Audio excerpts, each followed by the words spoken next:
January's Rolex 24 at Daytona was won by a Ford-powered Daytona prototype. But since then, it's been domination by the Chevy Corvettes. The racing has been wild and unpredictable, and the DP points battle is one of the closest ever, with 11 drivers within 9 points of the championship lead. In GT, the manufacturers are getting after it as well, as Ferrari leads Camaro, Porsche, Mazda, and BMW. The second half of the Rolex season starts today at Road America. Hang on, it's going to be one heck of a ride.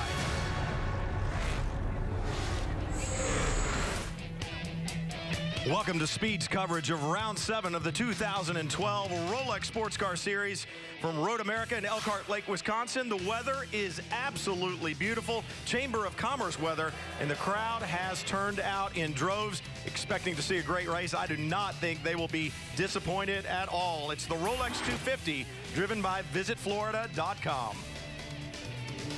Hello, everyone. I'm Brian Till, filling in for Lee Diffie today, who's on Formula One assignment alongside Calvin Fish and Dorsey Schrader, the usuals in the Rolex booth. We're at the halfway point of the 2012 season. We're also at the halfway point of a 5-week span that has 4 races in it. The 0-1 of Chip Ganassi Racing, Scott Pruitt, Memo Rojas, they lead the championship, but interestingly enough, they have not won a race this year. In fact, Calvin, they haven't won a race in the last 9 events. That ties the longest winless streak for that team. That is an amazing streak for a very dominant team here in this series, and ironically they start today's race from the pole, first pole since 2010. But as you mentioned, a very busy month, 4 races in 5 weeks, but a split personality. We went from the streets at Detroit, tight confounds at Mid-Ohio, now the wide open spaces here at Road America, similar vein next week at the Glen. So there may be a change in results here. We're seeing the Corvette DP be very dominant in recent rounds. Maybe today, Dorsey, will be different, and some changes in the engine department as well. Indeed, RPM changes given to BMW and Ford power plants. BMW went from 6,900 RPM to 7,000 RPM. Ford goes from 7,000 to 7,300. Now, in my opinion, the BMW change really won't do very much at all. But in the case of the Ford, 300 RPM is like a subtle gear change. And subtle it might be, it is an advantage. It will help. Especially down these long straightaways, you'd think that would be a big benefit. We've got plenty to talk about, and you too can join the conversation with us on Twitter. Use hashtag #GAOnSpeed, and you see all the announcers' handles there. You can send us your questions or comments, and we'll try to make sure that you are included in the conversation today. Well, we talked about what we expect, but let's take a look at this halfway mark back at the 2012 Daytona prototype season to date. Has not been to victory lane here in the Rolex 24 in 13 years. This has been a golden occasion. Mike Shank Racing finally does it. You're gonna look pretty good, dude, with my name in the side of your head, baby. How's the hair? We good? The Chevy Corvette in Daytona prototypes with Spirit of Daytona gets its very first win. SunTrust goes to victory lane in very damp conditions at Homestead Miami Speedway. Max the X, Angelelli, and Ricky Taylor finally win at New Jersey Motorsports Park. Action Express win in Detroit. 1-2 for Corvette, 1-2 for Action Express. It's been Corvette domination, and Westbrook and Valiente go to victory lane at Mid-Ohio. What a day for the Daytona-based team. Well, Corvettes may have dominated, but we talk about the championship. It's Memo Rojas, Scott Pruitt on top, but it is close indeed, Calvin. It is really tight. 7 drivers separated by a mere 4 points. Qualifying was rained out, so they'll line up in a similar vein here when we see the green flag here today. Enzo Potolicchio, Ryan DL in second. They have not been worse than second in the championship all season long. For more on that team, let's introduce you to Jamie Howe. Well, Enzo Potolicchio and Ryan DL lost the points championship lead at Mid-Ohio 2 weeks ago when they finished in the 5th place. But 1 week ago at the 24 Hours of Le Mans, they more than made up for it. It was StarWorks' first trip to Le Mans. Ryan DL, you came out on top at the LMP2 podium. What has the last week been like for this team? It's been incredible. I mean, not just the last week, the whole season, you know, winning Sebring, first race for StarWorks in their P2 car. And you know, even Spa was a great event for us, but we've had a really competitive season, even in Grand Am, and we really want to leave here this weekend with a points lead, and we were pretty bummed to lose it the last race, but I think we found some speed in the Ford Riley this weekend, and we just hope we can knock the Corvettes off the top, and it'd be great to see Riley's car up front again. With the RPM boost for this week, how will the Ford be today? I think here we're going to be pretty competitive, and we've always known that this was going to be a point where we actually could maybe transition over and start challenging the Corvettes, but it's hard to tell. You know, they've been playing games all weekend, and the guys at Ford want to run flat out, and that's what we do. So we've been quickest in all the sessions, but I think the race, there's not going to be any games anymore, so we'll see. The grid set off a point. Starworks will start second, but Greg, there's another team further back than expected. Absolutely, Jamie. At this point of the season, you would never expect to see SunTrust Racing this far down in the points. And, of course, for this race, with it gridding on points, it's going to be an issue for them. They started in the hole in Daytona with a DNF. But, you know, in the past 8 seasons, these guys have had a remarkable finishing record. But then at Detroit, we saw Ricky Taylor this year get into the pit wall on the exit. That caused issues. And then at Mid-Ohio, contact with the number 9 car, a double hit, damaging both ends of that car.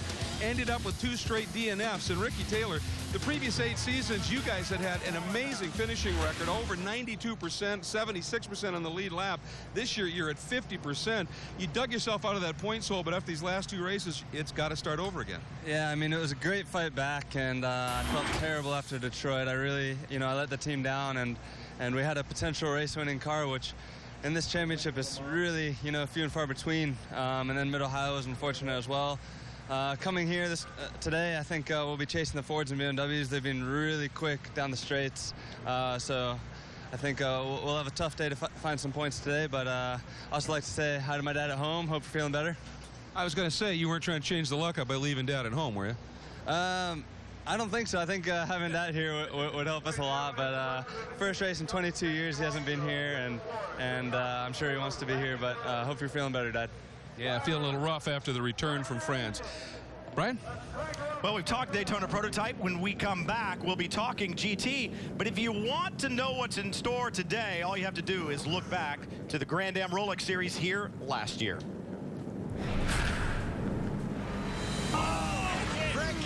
Moldak just locks him up, and look at the speed he hit the fence with. Takes Foster with him. Do not push, do not push. Very aggressive fuel savings, very aggressive. Grand Am back at Road America for the first time in a decade. Pruitt and Rojas victorious, and the gang have come to grab the 88. Oh, he's out of fuel. Is out. Yes, guys, but will you get the podium? Forget about the podium. We'll go to victory lane, says Eric Curran.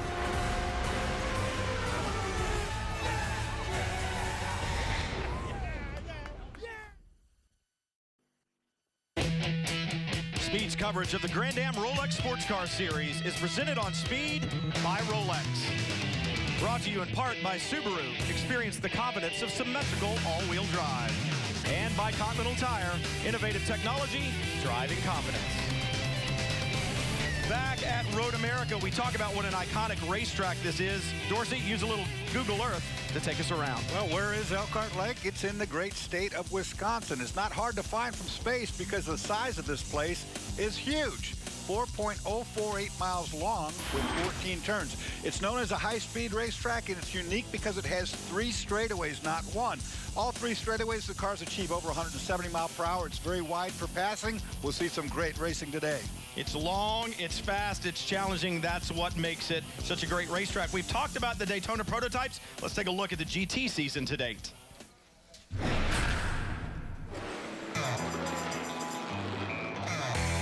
Andy Lally's going to get another watch. Magnus Racing dominates the GT class at the Rolex 24 at Daytona. But it's a Mazda day for Sylvain Tremblay's Speed Source team. The town, that's my boys on pit lane. Yeah. And well done to AIM Autosport, the Canadian-based team. It's been a steep learning curve, but they are back-to-back victors. You guys rock, thank you. We are up and running at Belle Isle, and Auto House go to victory lane in the Motor City. What a day for Chevrolet. Dallalana and Orblin, they win it at Mid-Ohio. Really good work from those guys. GT has been awesome. If you take a look at the driver's points, Emil Asentado, Jeff Siegel, a Pro-Am combination lead in GT. It's a dream season for those guys, but more spreading points than the DP field. But remember, deep field in GT, you have a blip, you can come back to that pack in a heartbeat. Talk about a blip. We had a big one here last year at Road America. It was Gunter Schaldock. and Joe Foster. This one made all the highlight reels. Gunter Schaldock actually stuck the throttle, hits Joe Foster. That doesn't slow him down. Neither did this fence as he clears the park. And the thing that was amazing was you look on board from Joe Foster's camera, you see Schaldock out of the ballpark. Through the smoke, the tires, the debris, Gunter Schaldock walked away from a crash that he will never forget. The problem for Joe Foster, it's a crash he can't remember.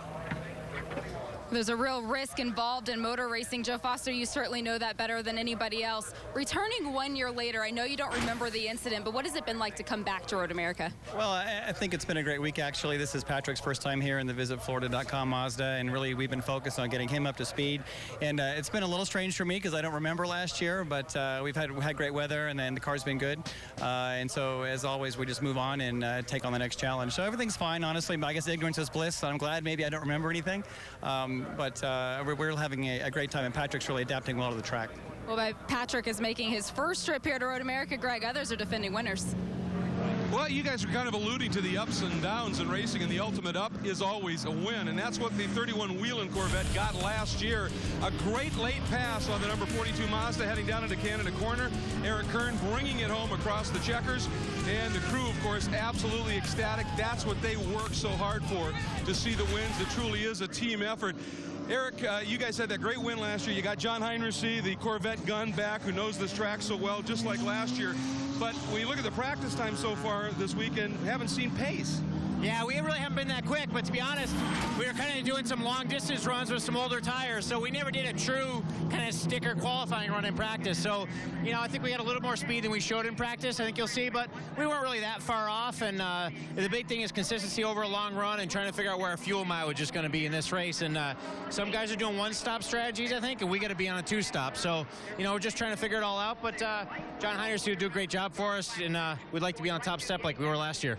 Well, once again, with the qualifying rained out, starting on points, you guys have been fast but had inconsistent finishes this year. Can you get to the front? Yeah, I mean, it's been a tough year so far. We've shown a lot of speed, but we've had a lot of silly things go wrong too. So, you know, last year we started out a little rough too, and this was kind of the turnaround race. So we're hoping for the same thing this year. They'd love to repeat that. Brian?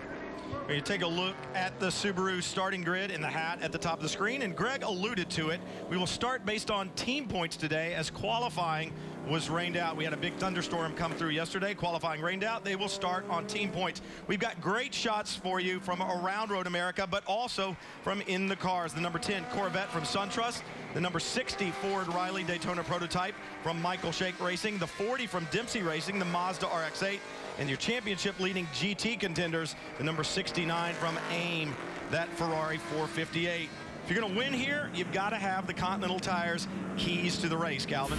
Well, it's a long lap here, over 4 miles, as Dorsey talked about, and that means that strategy is going to be really critical. You have a long time to think about it, but you have to execute. Drag versus downforce, well, that decision has already been made. Do you go for drag into the brake zones through the corners, or do you look for that straightaway speed by trimming out? Pit strategy, always a key. Eric Curran alluded to it there. Maybe some of these GT teams with a little bit of yellow can do it on just one stop today. I think if you come in with a one-stop strategy in mind, that's pretty bold. You're counting on a lot of yellows to get that done. It is a long lap. It is a fast racetrack, and what that means, Dorsey, is your foot's down on that gas pedal for a long time. You burn a lot of fuel here. No doubt about it, but with a 4-mile pace lap or a 4-mile behind caution, you also gain a lot every time you got a yellow flag. Remember, there's going to be a split start here when we get the green. It's going to be Daytona prototypes up front, then a small gap back to the GT cars. Last year's start was a little bit ugly. Remember, Fogarty got the jump here. No one was real happy with that decision. He wasn't penalized. Let's see what happens today. Rojas on the pole. First time that all one go. They're bumping already. Potolicchio and Rojas trading a little paint coming up the hill. That was a kiss. Waiting. BMW in the 0-1, the blue and white car to your left. It's Ford power on the white prototype on the outside. You saw the GT start, and wow, what a jump Rojas got. Potolicchio perhaps laying back thinking they wouldn't get the green flag, but they are mixed up heading to 1. GT underway as well. So Angelelli there looking very racy there in the DP grid, but look at the GT start. Emil Asentado to the front in the Ferrari. Little oil dry on that front straight had me freaked out for a minute, but everything's good. A good clean start. And Antonio Garcia in the blue, number 90 from Spirit of Daytona. The Corvette wasting no time trying to head to the front. Well, we talk about that Pro-Am combination. Enzo Potolicchio has done an outstanding job this year alongside, but he's got some real hot shoes around him at the start of this race. And right behind him, it's Terry Borcheller in the number 5, the 4th car in the serial there, another Corvette.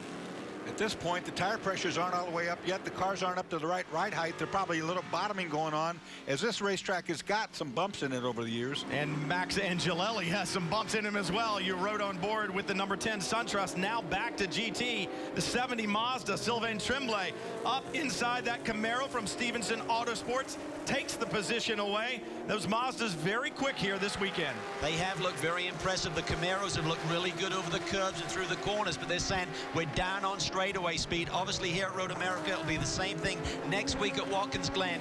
It is really emphasized on these wide open spaces. But when you come to a racetrack with 3 long straightaways, the frontal area of the car plays in so big. The Camaro is the biggest, widest car out there. It runs well up the straightaway, but it tops out halfway down. It hits an aerodynamic brick wall, and the skinnier cars keep pulling, and it's getting wild in the middle here.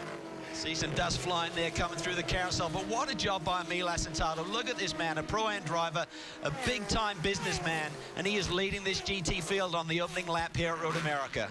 He had a great start, and he's doing a really good lap out of this first time go round. Another great start, the 42 Wayne Nonemaker in the Mazda RX-8, that black and red Mazda that you see flash by. He's on a charge to the front. But you said it, Calvin, Emil Asentado so comfortable in this Ferrari, the 458. They say it's a much more docile car to drive than the Mazda, and comfort equals confidence equals lap time. It certainly does. It's got great balance. But look at Wayne Nonemaker here. He was on the pole here last year. He was a man who's very disappointed that qualifying got rained out here yesterday, making a move here on Paul Edwards. And that Camaro offers a big break in the wind. Drafting is huge here with 3 straightaways. Oh, but then it's side by side into one. Can Wayne take it? He does. Edwards thinks better of it right now. Got a long way to go here. You don't want to throw it away in the opening laps. Nonemaker picks up a position, and now the Magnus Racing Porsche right there behind that red 88. That Porsche on a charge, the 44. It's John Potter behind the wheel. John doing a great job. Big news this week is that Pat Long will join that team for the 6 hours at the Glen, so they're going to be awfully strong there. And here we can see it. That Camaro is struggling a little bit, Dorsey, down these straightaways. Edwards defending once again. Yeah, it's got to. He's got to defend that inside room because he's got a big, you know, everybody behind him's getting such a big toe. Talking to Mike Johnson this morning, crew chief, and he said, you know, we're good up the hill. We're good halfway down the straightaway, and then it just gets to a certain point and it can't go any further. The other cars behind us keep accelerating. It's Memo Rojas leading overall, and Emil Asentado leading in GT. We saw Paul Dallalana dropping wheels at the exit of the carousel a lap or so ago in his blue and yellow Turner Motorsports BMW. What's going on down in their pits, Jamie? Well, Bill Auberlin, you guys are coming off of your first win of the season. What does the BMW have for the race today? I mean, I think we got everything. We've been here testing all week. The car was strong in Mid-Ohio. We might have learned a few things in a Watkins Glen test we did a few weeks back. The Turner guys are strong. We know we had it in Mid-Ohio. Paul's doing a great job. We just have to keep it together. It's a very short race, so there's going to be some pushing and banging to get it to the end, and hopefully we got the straight line speed because we got some straights here, and that's what we need. Turner putting their notes to use, Greg. Well, Jamie, from the most recent winner to the winner at Detroit, these guys had a great run there. Then you went off after Mid-Ohio to Le Mans. Jordan, you're back. Looks like some challenges here. I'm going to break away from you. We got a crash. Hold on. This is a big crash coming out of the kink halfway down the straightaway, and it's not over without full course caution, of course. It's the 67, Steve Bertho behind the wheel. The TRG entry he shares with Spencer Pompelli. Very high speed section of this racetrack, about 120 miles an hour here in a GT car, about 130 in a DP there through the kink. And you can see the consequences when it goes wrong. Oh, that was brutal. That was very early in the corner, almost like something broke. Well, he was together there with that Mustang, Dorsey, so I wonder if there was some contact there or a pass was happening. Could be. That was a brutal hit. Anytime you make contact at the kink, it is brutal, and it's a place where you want to race through it single file. It's not a place where you want to think about being bold and making a pass. Steve Bertho, big contact with that outside wall. You see that the TRG Porsche stopped to driver's right, safety crews on the scene immediately. I think the other car involved there, not necessarily involved, but in the frame, was Timmy Hill in the Rick Ware Racing Mustang Boss, the number 15 car. So not sure if there was contact or not. They were certainly close together. Watch this again in slow-mo. We might be able to pick it up. No, he's by himself. He's already gone. That is that corner is so fast and it's somewhat blind. You turn into it and there's some rumple strips. If you get up on them too hard, you lose grip with the car. I think kind of that's what happened the way it looks. But that's a vicious hit on the driver's side, unfortunately. See Kevin Buckler on the timing stand, leading that TRG machine, trying to get his crew under control. This pace car will get the field under control, under caution for the first time here at Road America. It's round 7, the 2012 Rolex Sports Car Series from Road America.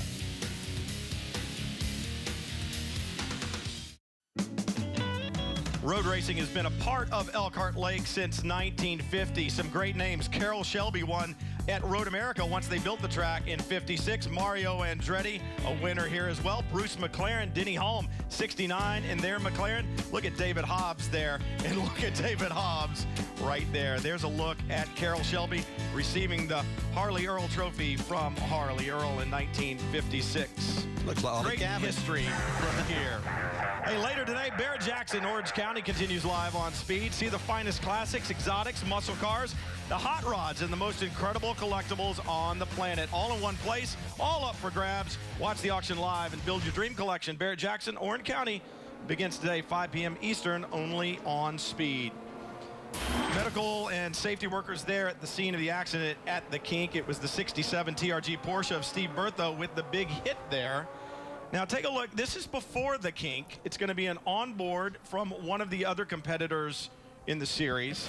May give us some information. Coming down, this is the run from turn 7 down to the braking zone for turn 8. There you see the 94 car. Dalilana's off, but watch this. Up ahead, you're going to see the APR Audi get into it. That's Jim Norman behind the wheel. So there was damage, and contact there with the 67 Dorsey. So that's the left side of the car.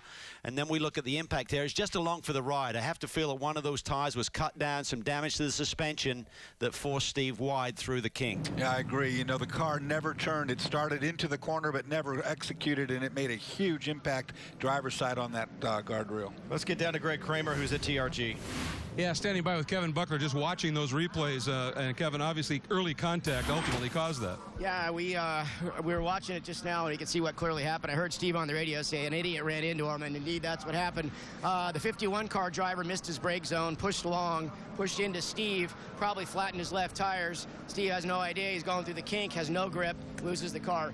He's a great friend of ours, and I hope he's okay. That's all we're hoping right now. We're going to run to medical. Second race in a row, though, that someone did something stupid. You know, Terry chopped him off in Borchelor in the Detroit race, and guys just got to be more careful. We just started the race. You know, it makes no sense to do that, and that's a big accident right there. Yeah, it is. We hope he's all right, too. We'll let you get over there. We'll get over there right now. Thanks a lot. So Steve Bertho there in the 67, medical and safety workers still here, and these guys some of the best in the business, and they are well experienced with crashes there at the kink. We've seen many over the years. Let's take a look again. This is down into turn 8. And there's the overshooting of the brake zone. The Audi climbs across the front end of the Porsche, doing damage to the tires, and of course that is probably a slow puncture. This corner is taken nearly flat out wide open, and the car never turned, Calvin, except for the entry. Yeah, you can see there, it just spears off the racetrack. The Mustang that we talked about initially was definitely not involved. He was following from behind. And here we see a little bit of strategy playing out. Only 11 minutes into this race, Tim Keen pits the lead car to top him up with fuel. Too early in the event to do a driver change. You need to have at least 30 minutes or so in the car before you can get points. Sometimes they'll let that go a little bit if there's a yellow at like 25, 26 minutes. 5 in as well. So these guys topping off with fuel right now. We talk about taking advantage and using strategy. And Calvin, this is one of the things that you talked about in the Continental Tires Keys to the Race. It really is. I mean, talking to the DP teams this morning, they were talking somewhere between 42 and 46 minutes on a fuel load. So it should be good on 2 stops on a 2-hour race. Remember, it's a shortened event here, 2 hours only here at Road America. So Timmy Killeen playing a little bit of magic here, just working the numbers, trying to extend that next stop for Memo Rojas. And remember, last year's race at the end, although it didn't affect everyone, there was a fuel mileage issue on some cars. See the APR team, Dion von Molke getting ready. It was Dr. Jim Norman involved in that incident. We'll talk to them when we come back from Road America. Plenty more Rolex Sports Car Series action coming your way just around the corner. Make sure you stick around.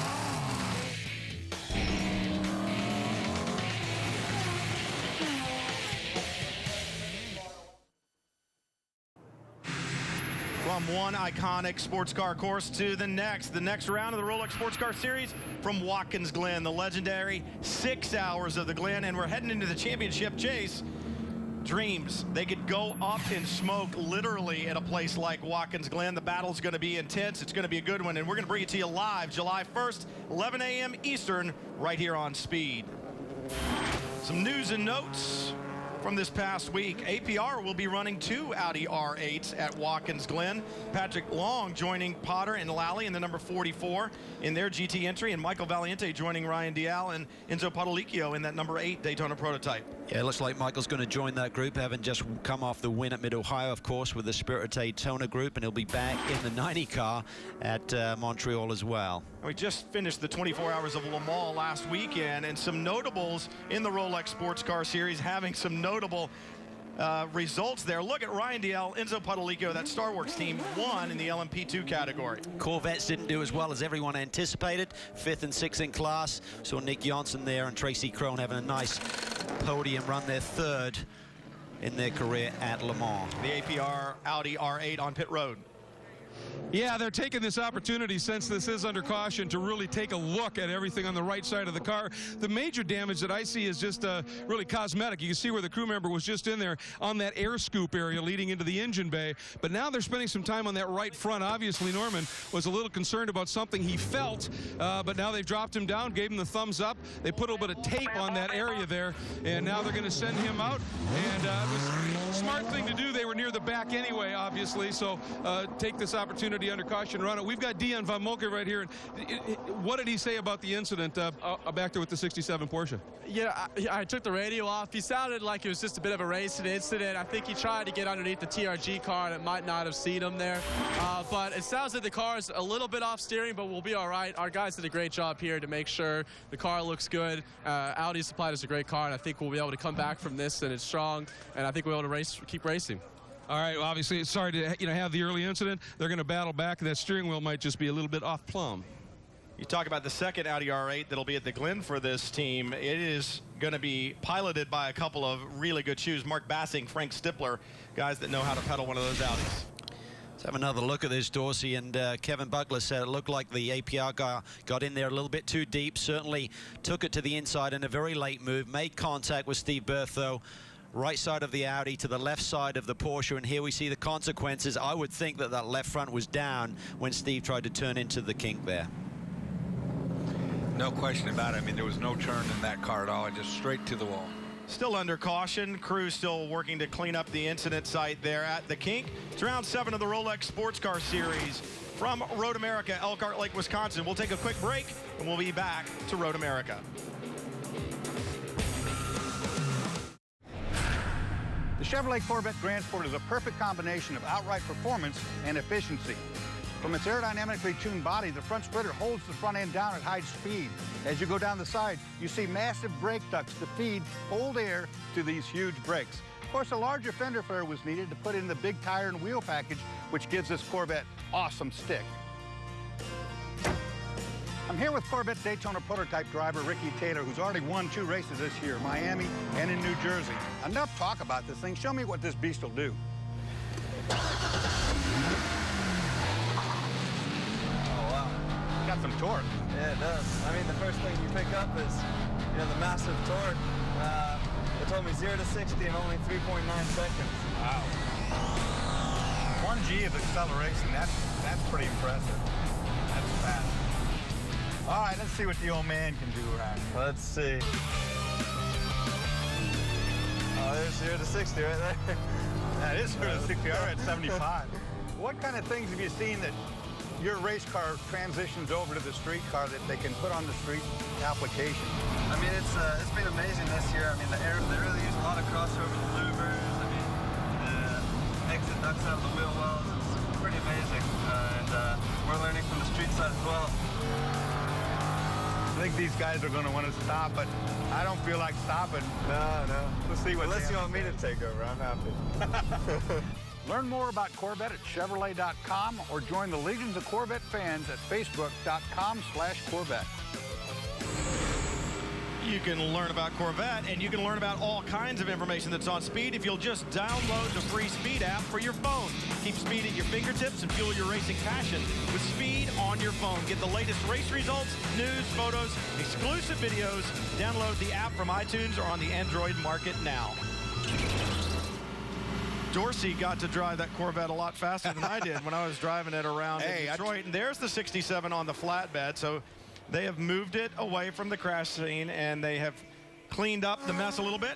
You see some tire rub on the side of the 99 as that Gainesco Red Dragon is in the pits. No trouble on the nose, too, so there's been some contact out there. Yeah, I think they might have been involved with the number 2 car during those opening laps. We heard some radio communication, but here we see a lot of strategy playing out. We're getting pretty close to that 30-minute mark.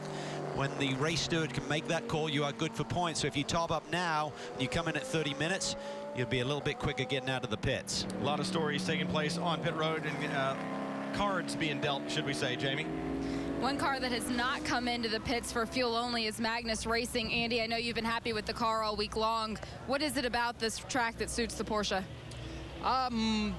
Really, anything over 150 miles an hour for a long period of time suits the Porsche because it's the most aerodynamic car in the class. You got these big Camaros, these big wide Ferraris that are making a lot of downforce and whatnot. So when we get to the Daytonas, when we get to really Road America, that's about it, really. Long duration, 150 mile an hour plus. We have a little bit of an advantage on the top end, just aerodynamic-wise.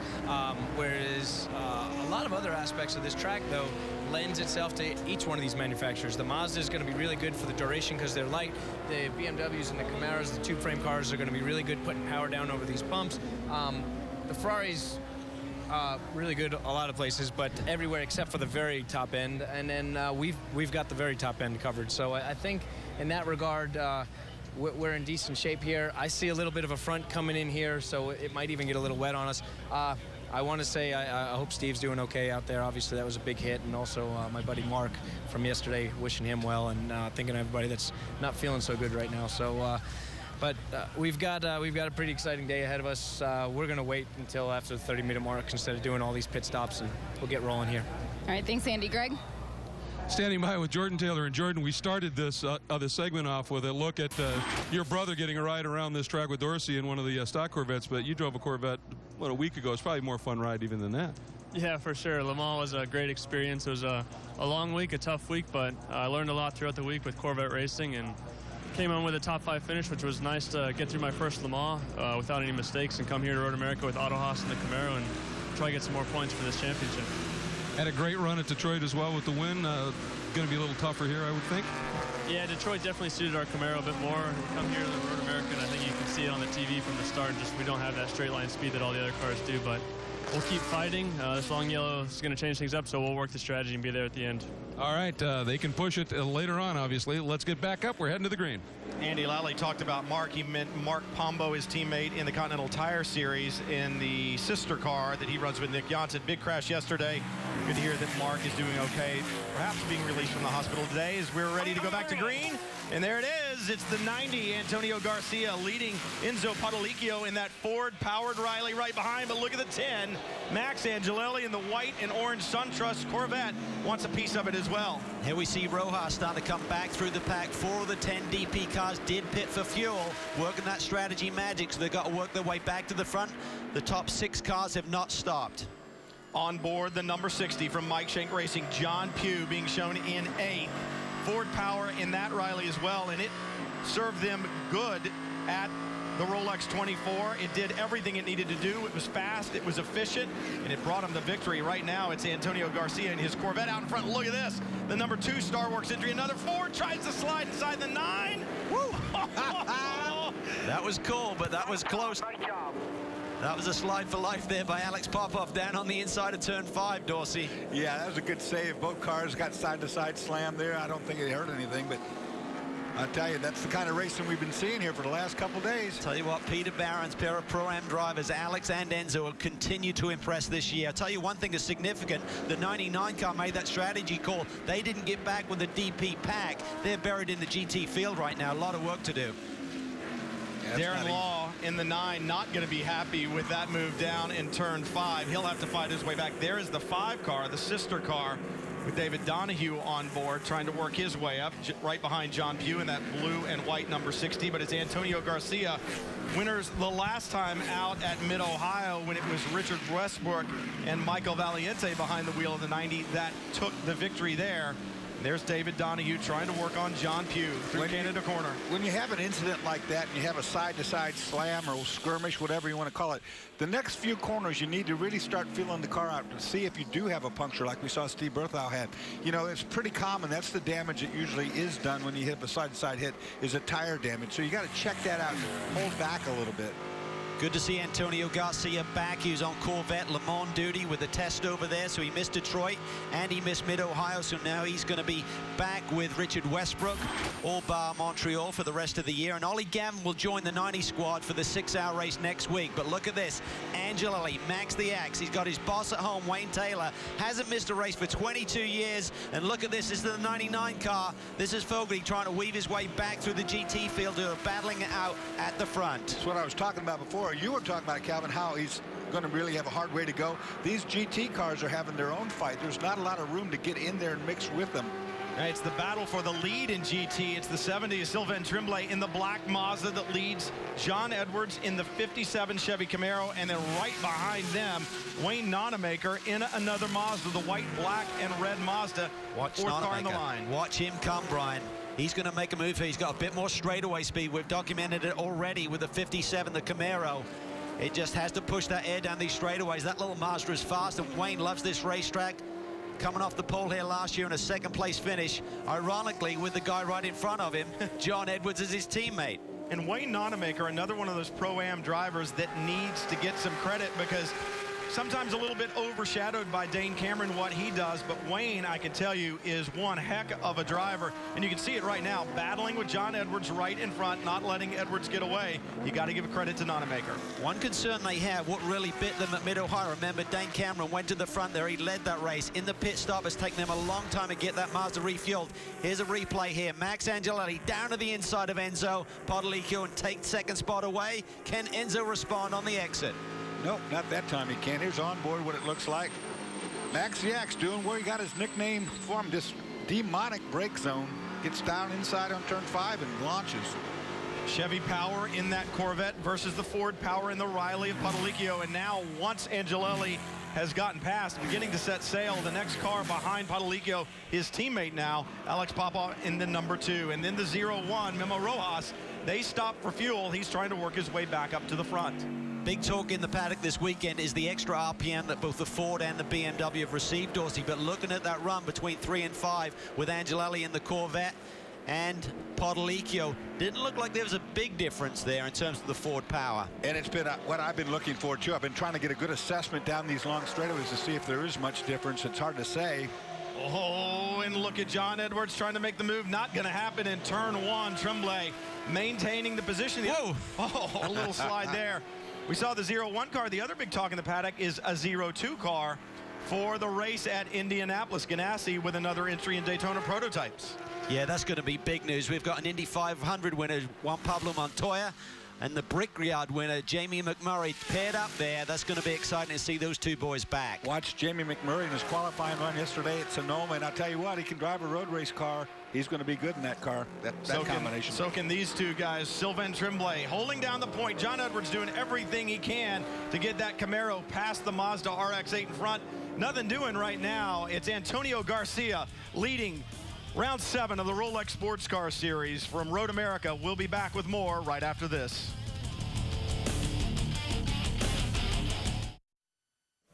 Speed's coverage of the Grand Am Rolex Sports Car Series is presented on Speed by Rolex. Brought to you in part by Continental Tire. Innovative technology, driving confidence. Tomorrow, NASCAR Race Day gets you fired up for all the twists and turns of Sonoma. And crew chief Steve Letarte tells us how Junior has become Hendrick's most intimidating driver. Plus, road course favorites Juan Pablo Montoya and Marcus Ambrose join us live. NASCAR Race Day, fueled by Sunoco, tomorrow at noon Eastern, right here on Speed. Through the paddock, or I can get back on the track right before the final corner. And unfortunately, this is a familiar sight. They're saying through the paddock. For the Gainesco squad this year, a problem on the Red Dragon. I think it's the right front suspension. I mean, he got down into the brake zone. He was trying to play catch-up mode there. Something went amiss. He said something broke. It looked like the right front was not doing what it should be doing here. Here you can see, locks it all up, takes the corner weight away if that suspension breaks, so it makes that, there you see it. You can see the suspension's broke as the wheel's too far forward in the wheel well, and it's not connected except through the tie rods. What a disaster for this team. The only highlight of this year is a second place at Barber. Other than that, so much promise, so much speed, but no results, Jamie. Alex Gurney, it's definitely been a challenging season for you guys. How disappointing is this today? Well, yeah, it's kind of, that's been our year so far. John said that when he went to the brakes, something broke at the front end. So it's a shame because we were actually looking pretty good pit strategy-wise, and we had one more stop to go, and we were looking a little better on fuel and tires than the other guys. So too bad. Boy, I talked to, I'm sorry, Bob Stallings right before this, and asked him if he had the monkey up his back. Obviously, he does not. Calvin, you were just talking about maybe we saw some damage to the left side of that car earlier, but we did. We heard that the 2 and the 99 may have got together on the opening couple of laps there, but I believe we saw some scuffs on the left side when they made that pit stop. So, you know, it's very rare that these cars break unless there's been some contact earlier in the weekend or something going on. So here's C. Look at this. This is, look at this. Darren Law's got a run on Memo Rojas there as Rojas gets a little bit sideways coming off 14. Now it's down to that RPM, Dorsey. Let's see what sticks here. Yeah, well, guess what? The BMW's pulling. Yeah, but not that much. Oh, not that much. Pretty darn even right there. He got him. He got him. Darren Law takes the position away, and coming onto the front straightaway right in front of him, Alex Popoff had a massive power slide off of turn 14. So good stuff going on. That looked pretty well balanced, BMW versus Chevrolet. Yeah, we'll get to see it again. This is the second long straightaway. Oh, now, look at this. GT This is for the lead in GT. John Edwards, he's going to take it from Sylvain Tremblay. Edwards in his Camaro from Stevenson Motorsports makes the move in 14. Now we'll have to see if Tremblay can respond down this long front straightaway. And look at Wayne Nonemaker. He's coming in a hurry. Before we saw Edwards really using the draft nicely down these long straightaways to pull up on Sylvain Tremblay. He'll now try and do the same thing. Edwards goes to the inside, takes away the inside line. He'll be deep on the brakes there. He should be able to hold it. Can he cut underneath him now on the run down to 3? Here we go. Got a good run off that corner. Certainly the momentum's in his favor. Wayne Nonemaker may be the beneficiary of all of this if he can get a better run. No, Tremblay backs off a little bit. Man, he lost a bunch there for some reason under braking for turn 3. Now Nonemaker looks at the back. It's Antonio Garcia who leads overall. Oh, we understand there's some contact on the racetrack. Perhaps the 90 and the 41 have gotten together is what we're told. So all kinds of excitement around here, certainly going on in GT as John Edwards has the lead. There is the 41 from Dempsey Racing. It's again that high-speed section of the racetrack after the carousel down around the kink area. So we see some more DPs now coming through. 41 is back underway. Doesn't seem to be too much damage, but we understand our leader may have been involved here. Here's the replay, Dorsey. And this is oh man, that's a bad spot. That's the entry to the kink. And this was talked about in the drivers' meeting this morning. Mark Grafov said for the DP cars, we've seen incidents where you can't take the line away from the GT car. This is going to be a close call here. This is Garcia. We're on board with Max Angelelli. Look up ahead. Garcia just goes to the middle a little bit as the 41's trying to turn in. And you feel you're in no man's land there when you're in the GT car, Dorsey. That fast corner's coming up. Yep. Is he going to get out of my way? And I think this was a very good call. After that contact on the left rear, you definitely want to get into the pits. It's still in gear. The transmission spinning, the rear wheel spinning, a problem for the 90 in pit road. It's not in neutral. Greg? Yeah, they're really good. Obviously, they can't do anything with it until they get it stopped. Now it finally stops. I'd be a little nervous. They finally shut the engine down on it. And, of course, Richard Westbrook wasn't quite ready. This all came up out of the blue. You can see there's a little bit of a scuff mark here. They're checking deep in there, obviously, to be very sure. But it looks like he may have gotten away with it, just some cosmetic damage. Westy is now in the car. They've got it set. So Antonio is out. At this point, it's turning into more of a routine stop. Engine comes to life. Fueled it up, up, and he is gone.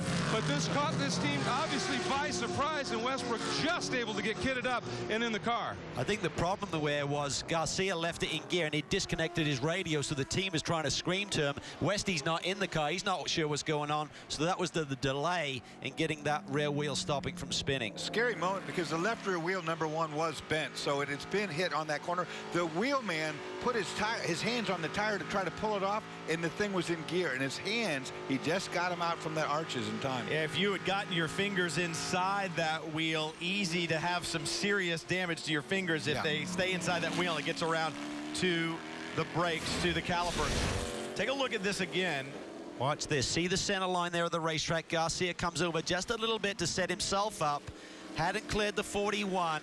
It's going to be a tough call. I really don't think Garcia was totally at fault there. It's just one of those very tricky areas of the racetrack. Let's watch on board again, Doss. Well, you see he's in the inside completely. I don't think 41 quite. That could have been so much worse than what it turned out to be. But I guarantee you, all those drivers will never forget that moment. And that has handed the lead to Max Angelelli. Lucky for him, able to miss that melee. Also understand now the 90 is going to have a penalty for speeding on pit road when they came to pit road for that stop. So that is unfortunate. Antonio Garcia right in the thick of that one at the kink, Greg. He was, Antonio, at the start. You go into the front in a big hurry, and the car seemed to be working exceptionally well. You started to build the lead. What happened heading down there in the kink? I don't know. I mean, I thought the traffic was bad. I mean, I don't know. I mean, if I need to put more flash on my car or something, but I waited, tried to overtake him on the carousel. He would not let me go. Fair enough. Then I go alongside the king. We just go side by side, and he just turns on me. It's like, dude, I'm ahead of you. You know there's a DP there. I don't know what else to expect. I mean, it's like, I don't know. I mean, we need to share the track, I think. Very spooky place for that to happen. Afterwards, did the car feel okay? Not quite. That's why we pitted. I mean, thought there was something wrong. I hope there was something on the tire or something, but still, I mean, I don't know. I mean, I was just easy building up the gap, conserving my tires, but I don't know. We're sorry for that development, and it looked like there was a little bit of a ding on that wheel. The 90 now coming through for its drive-through penalty. Westbrook doing that immediately so he can get right back to it. And in the performance envelope, guys, I'm just wondering, there was the concern about the aerodynamics on the Corvette chassis being so good in a higher downforce setting with the weather change and all of that NASCAR rubber down. Is that maybe coming good again? Well, certainly these DPs are very strong in the downforce setting, but I'd have to say Garcia did give him a little bit of racing room there, Brian. Well, back underway, and it'll be interesting to see what Richard Westbrook has to work with as Max Angelelli takes over the lead. Concern has to be that hard hit on the left rear. Will it hold up for the remainder of round 7 Rolex Sports Car Series action from Road America? We'll find out right around the bend.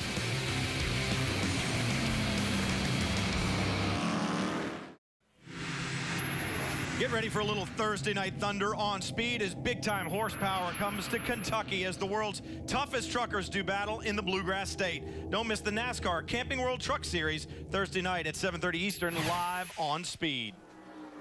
That should be a good one, to say the least. Let's take a look at a tweet from Spencer Pompelli. This is a good one. Just spoke with Steve's wife. That would be Steve Berthow. She said he's fine, alert, joking, taking him to the hospital just as a precaution. Probably because his sense of humor, they didn't understand exactly. They wanted to make sure he was okay. Steve's a good guy, has a great sense of humor. This is the crash. It was big contact, big impact down at the kink. That is brilliant news, Dorsey, because that is a massive impact, and for him to be okay and joking about things, that is a big relief for everyone here in this paddock.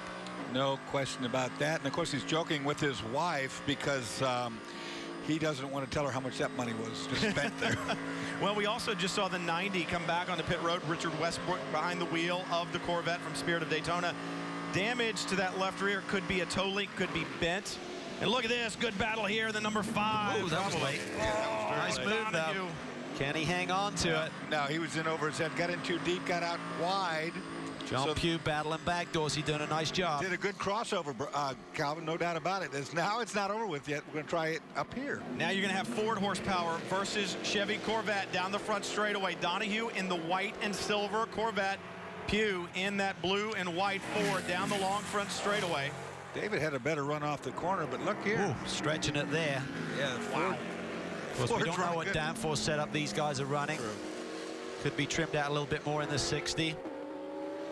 Problems in the pits for the 42. That is from Sayland, we understand, leaving the pit lane with the fuel line attached. So that's a problem for the team Sayland. Oh, and the official's going to return that. I can tell you that's an expensive piece of machinery right there, and it's going to be a penalty as well as the 42 heads back out on track. It was Wayne Nonemaker behind the wheel. That is a disaster for that group because this car was really quick. Wayne was putting the pressure on the leaders. There's a little bit of anxiety in that camp about the refueling time that car takes. I think they made a strategy call there. I think probably Dane Cameron is now behind the wheel of that car, but it all went wrong. Yeah, that's going to be stop and go plus 30-second hold, so. That's a shame. Running fourth when they made that pit stop. You look a little further up the order. There is the leader. Oh, I shouldn't say the leader. That's the 69 Emil Asentado in the 69 in the Ferrari. Leader in the championship, running sixth right now in GT after stops. On board the 69, looking back towards the 59, that famous Brumos livery on the 911 right behind him. Andrew Davis behind the wheel.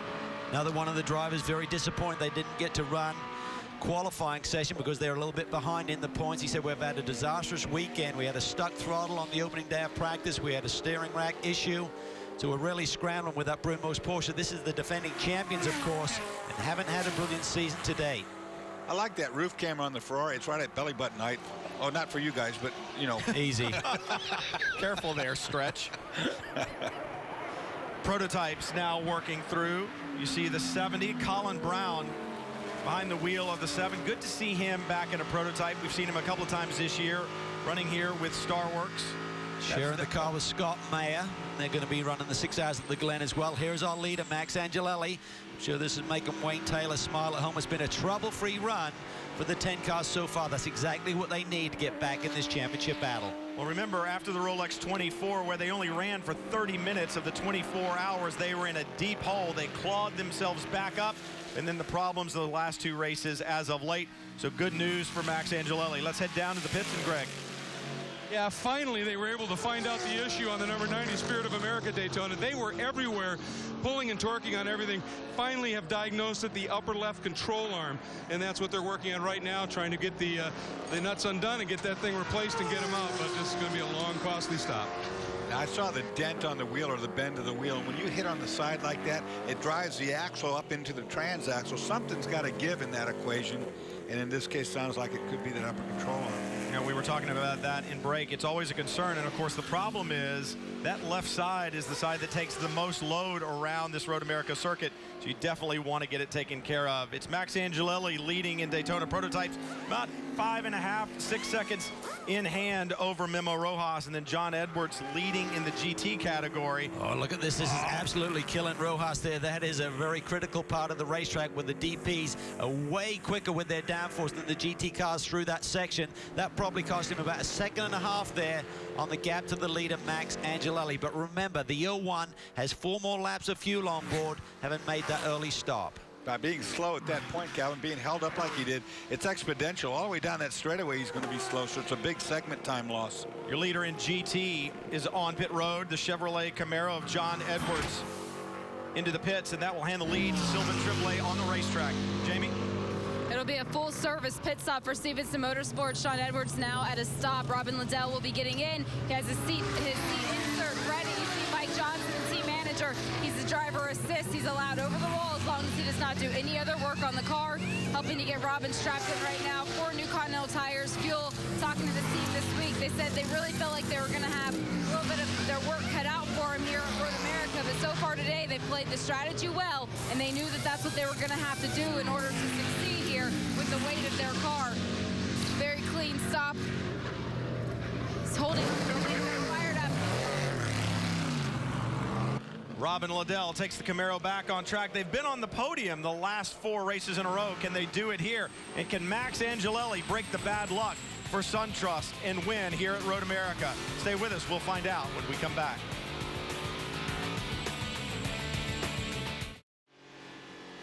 Riding on board the Chevrolet Corvette of Max Angelelli, SunTrust Racing. There, your leader here at Road America. Down out of the carousel, through the kink. Look at this. Bring back the stash. I'd have to get some stash dye to go with it. He's got the mullet going too, Dorsey. You can do the full Monty. Oh, I love that. We had some pit stops while we were away. John Edwards was leading in the 57 Stevenson Motorsports Camaro in GT. They pitted. Robin Liddell has taken over there. The 70 also pitted. The 31 just completed their pit stops. Angelelli remains your leader in Daytona Prototype. So that's some of what happened while we were in break. Wanted to keep you up to date with that.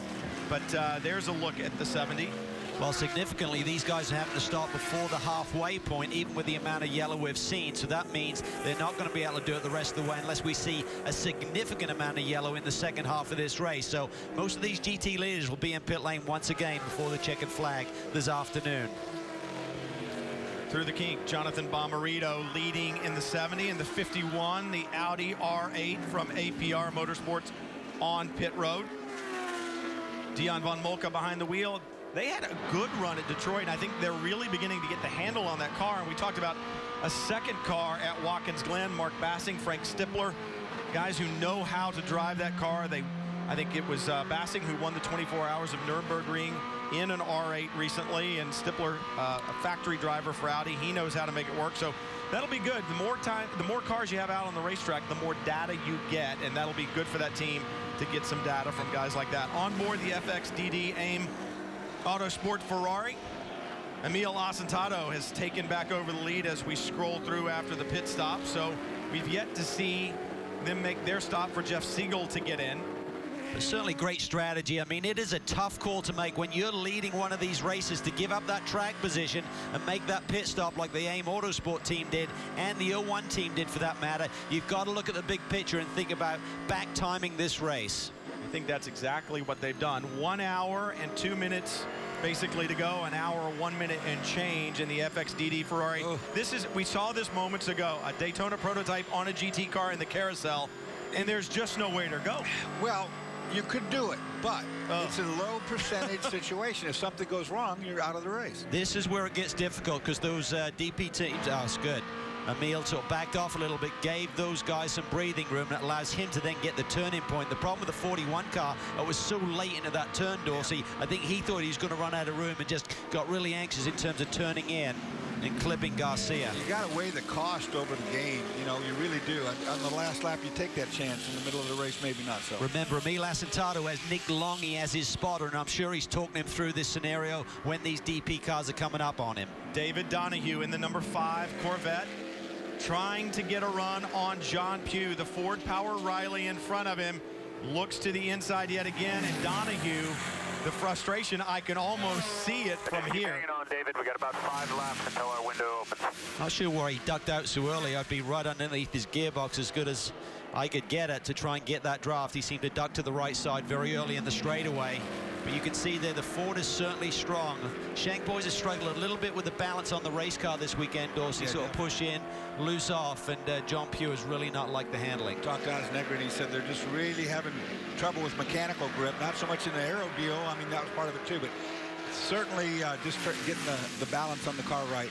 A bit frustrated ever since that win at the Rolex 24 this year. This Mike Shank Racing team has been trying to find an aerodynamic balance on that Riley, the Gen 3 Riley, and all the other racetracks they've gone to. They actually feel like this may be the best one because you want a little bit more slippery car here for these long straightaways.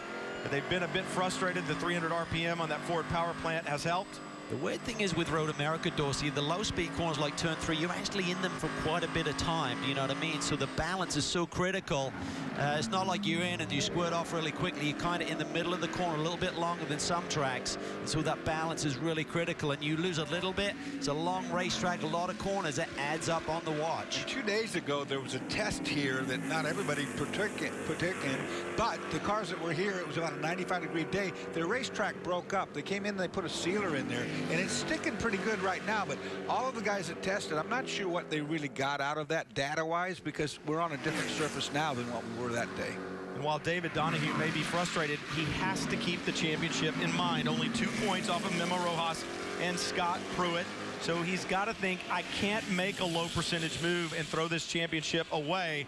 I'm right there at the halfway point. So even though he's frustrated, he needs to be smart, make the move when he can make it. Otherwise, you heard him say last time, by about 5 laps until our window opens. That's ticking down. Perhaps they can get the position on a pit stop. Something we saw is that the 2 in the 8 car pitted a short while ago, and since Dial and Lure have got in the car, those boys are now in the 202 range, so they are coming in a hurry. 9 on pit road. Darren Law to the marks. Routine stop. Joao Barbosa going to be getting on board. Law climbing out, going for tires. And this is a little bit early in terms of the fuel window. So they may be playing a little hopeful game here, looking for a yellow near the end of this one. Nonetheless, Barbosa is in. Everything seems to be going extremely well. And, of course, they've got the 2 cars. The 5 we report went in about 3 laps now. All right, just working on fuel. He's got the engine restarted. Boy, they are being very careful on holding him while that fuel rig is still attached. And he almost started. He started to rev it up because the guy put his hand down for a sec. Now we're good. And he is out. Let's check in with Jamie. The 99 Red Dragon, the team who cannot seem to catch a break. Alex Gurney has the car at a stop in pit lane right now. The team is not doing anything on the car. They were looking at the steering rack. They do have an issue. He said it was going dead about 30% into a turn. So I think right now the team might debate calling this one. Wow. Steering issues again. They've had power steering issues at Mid-Ohio. It was an ECU unit there. That was right. This seems to be more of a mechanical issue, but with that suspension braking, Dorsey, that can certainly affect the rack as well. But just a difficult weekend for the 99 team. Meanwhile, Darren Law looks a little bit hot and sweaty, Greg. Yeah, he's working hard out there, Darren. This morning, you look like you've been in the wars a little bit. Yeah, it's, you know what, I mean, this track is so much fun to drive, but it's hard to pass. And traffic plays a huge role. So if you get caught out behind somebody in a fast spot, you lose a ton of ground, so it's hard to make it back up. A little bit early, it seems, in terms of fuel window. You guys banking on a yellow, or what's the play here? Well, we have to. There's no way we can go an hour, so we're working on it. Yeah, hoping for it. All right, good luck. We get a report that the 10 is coming in as well very shortly and making its way down pit lane right now. Angelelli behind the wheel, starting. They're alternating now. Angelelli and Ricky Taylor in terms of qualifying and finishing. Need a good clean stop. They're not going to be able to do it without some help on yellow, Jamie, to the end.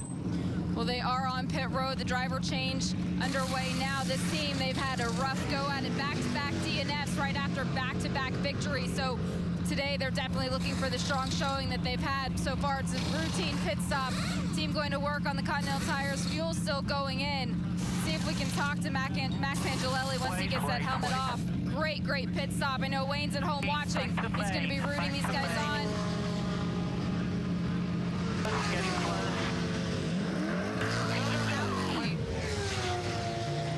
Ricky Taylor underway. We talk about bad luck for this team. The thing that's important to note is the SunTrust guys, they've made their own bad luck for the last 2 events. The Red Dragon, the 99 Games Co team, they've just had flat bad luck. Memo Rojas moves to the top of the charts here at round 7 from Road America, the Rolex Sports Car Series.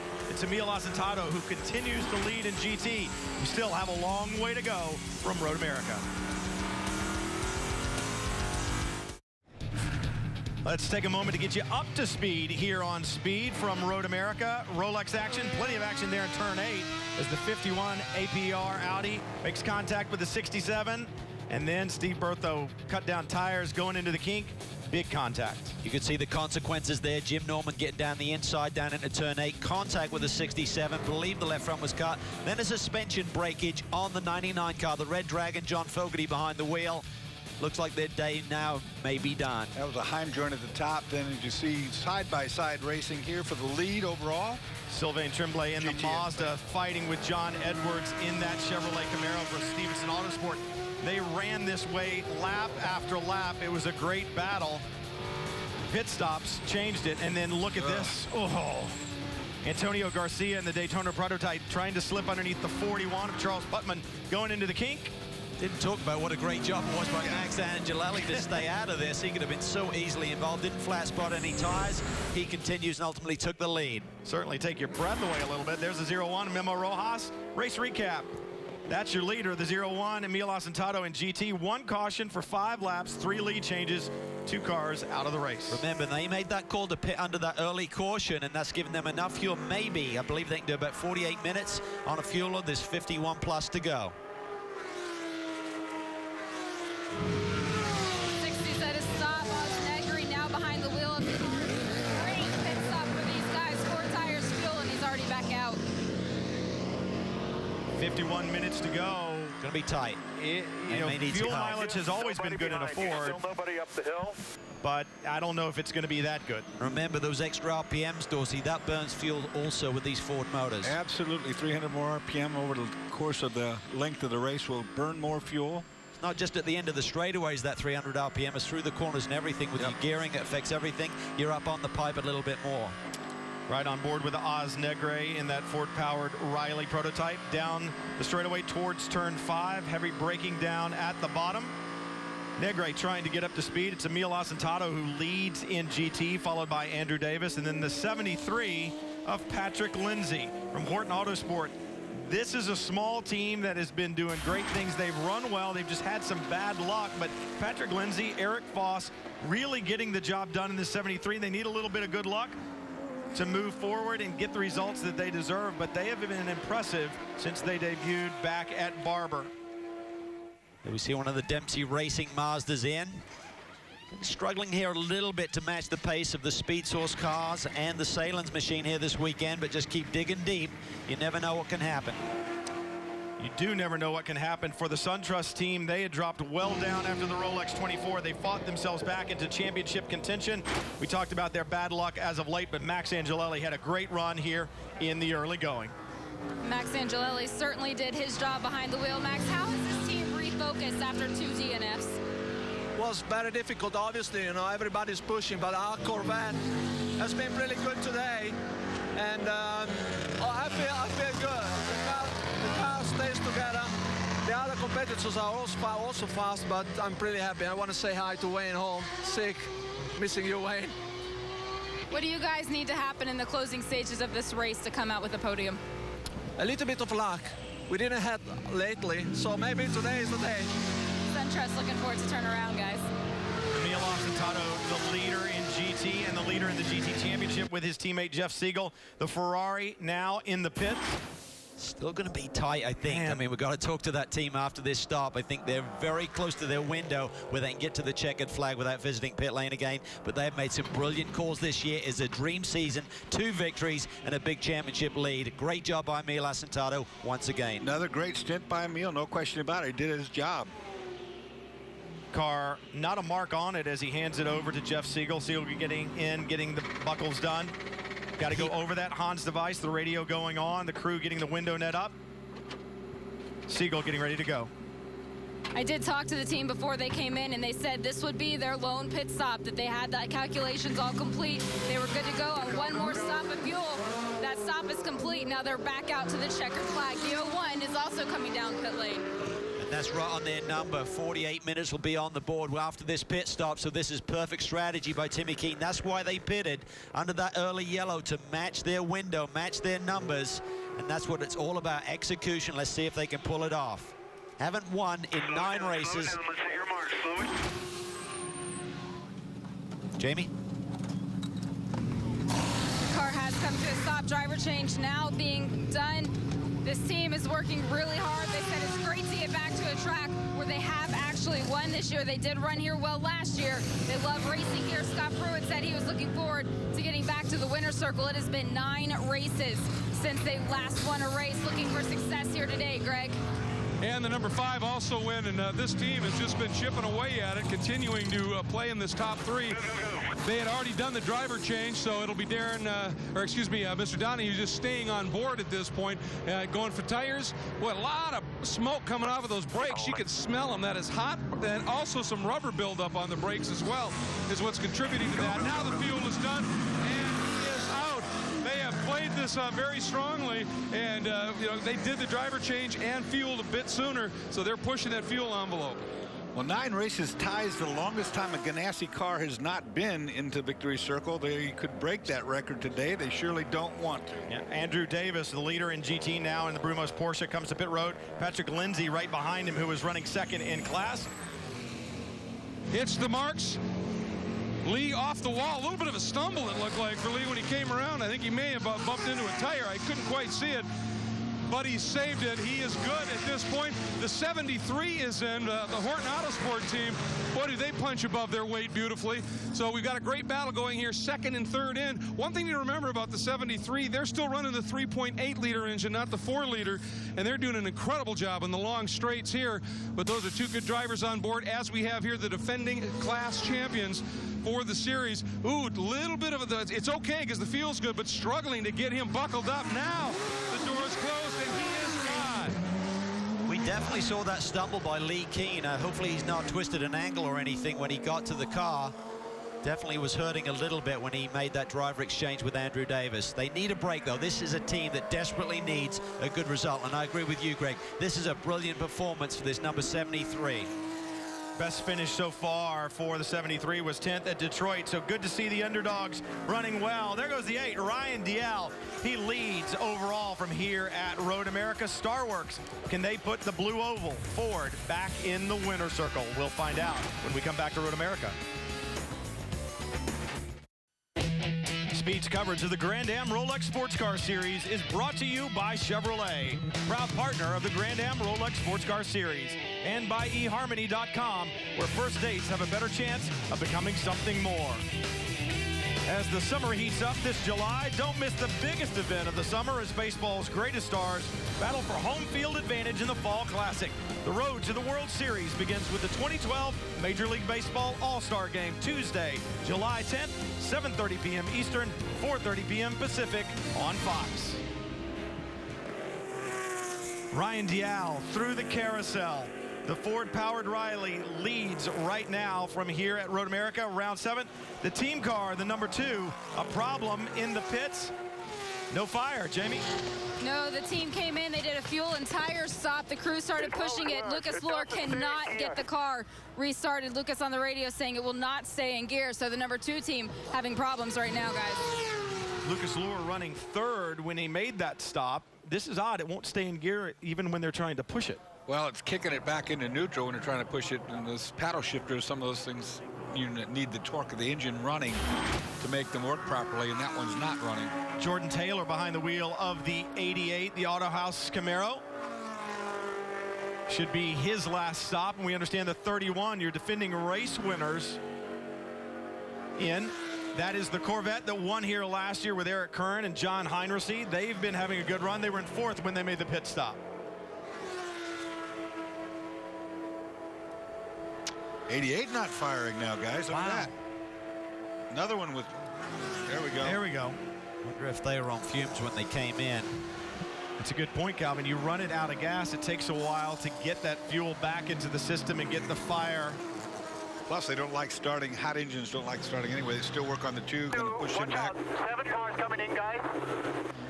Still working on the 2, and while they do, everyone else circulating around the racetrack. Joe Foster in the 40, running. You hear Lucas saying he thinks it might be a gearbox problem that won't allow them to push it and start it. But Joe Foster in the 40, running 13th. His teammate, brand new to Road America this year. Patrick Dempsey, your first time to Road America, and got to ask you just off the top, what are your impressions now? Oh, it's a fantastic track. You think about when it was made, it was really the first big track, first road race after the 50s. Elkhart Lake is a fantastic little town, so there's a lot of history here. My first time here, it's a very challenging track. It's very fast. You got to be very careful here. It's the technical, the low speed stuff. You got to really, the braking for me is what I have to work on, but I had a great time here. I've learned a lot, and I just tried to get as much track time as possible this weekend and not make that many mistakes. Because if you do, you pay for it here. And, you know, it's interesting, you know, Patrick, you think about it, somebody who comes to here for the first time to Wisconsin, they love this track, but it's usually the beer and the cheese. He's taken to the local ice cream, the reports that we hear. Loving it. We got to thank Visit Florida for everything they've done, and certainly Mazda, GNC, and Trina. And there's a great little ice cream store in town that's run by an old lady who's been doing it since the 50s, you know, so she's watched this sport grow all the way through those years. So I thank her for the hospitality there. All right, let's check in with Jamie. The number 57, Stevenson Motorsports, in for their final pit stop. They are going to take tires and fuel. It's a tight pit lane, though, because the number 2 was still being pushed back while their teammate, the number 7 car, was also on pit road. It's a very quick tire change for 57. And they're done. You know, usually you, as a driver, lose about 10 pounds when you do a race. But at Elkhart, you gain about 10 pounds before you get in the car. Because you go to the ice cream shop. So you're even afterwards when you go home. We understand that medical services had to be called to the ice cream shop when Patrick Dempsey walked in the other day. The owner just about had a heart attack, I think. The 9 on pit road. Joao Barbosa to the marks. This should be a routine stop. It should be their final stop as the crew goes to work. 38 minutes left. Currently running in 4th spot. The guys ahead of him, Scott Pruitt's going to be real tight on fuel, but we believe that the 01 is just okay. The cars in front of him, the 10 car, I think they're about 5 minutes shy on fuel. DL needs a bunch. Well, surprisingly, only 1 caution so far as we go into the depths of this race. Ryan Dial, will he have the fuel to do it? We'll find out when we come back to Road America. It's Jonathan Bomarito that leads GT.